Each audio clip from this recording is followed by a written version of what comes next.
এমনটা হয়েছে কি কখনো আপনার সাথে যে আপনি ফেসবুকে ঢুকলেন, ফেসবুকে দেখতে ফেসবুকে যে রিলস আছে, যেসব ভিডিও আছে সেসব ভিডিও দেখলেন, এর মধ্যে যে কোনো একটা ভিডিও আপনার কাছে ভালো লাগলো কিন্তু ভিডিওটা আর খুঁজে পেলেন না। আর আপনি চিন্তা করতেছেন যে সেই ফেসবুকের ভিডিওটা আপনি কীভাবে দেখবেন, কখন খুঁজবেন, বা টাইটেল কিন্তু আপনার মনে নেই, বা টাইটেলের নামে সার্চ দিলে কিন্তু আপনি পান না।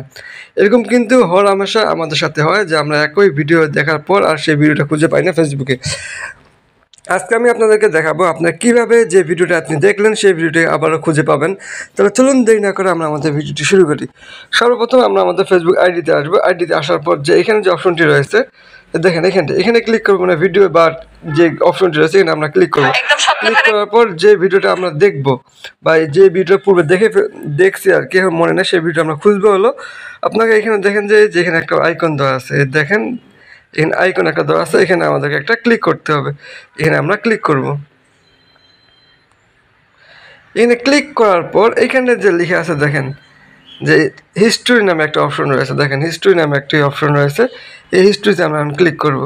ক্লিক করলেই দেখা যাবে যে আমরা কোন ভিডিও কখন দেখছি। এইখানে কিন্তু একটা ভিডিওর লিস্ট আসবে, ওয়াচিং, মানে আপনি যেসব ভিডিও দেখছেন এগুলো ভিডিওর কিন্তু একটা ওয়াচ টাইম চলে আসবে। এখানে দেখবেন, এখান থেকে আপনি কিন্তু আজকে, কালকে, পরশু, মানে এরকম করে প্রায় ভিডিও যতগুলো দেখছেন এখানে কিন্তু ভিডিওটা শো করবে। এখান থেকে চাইলে আপনি আপনার প্রিয় ভিডিওটি খুঁজে বের করতে পারেন।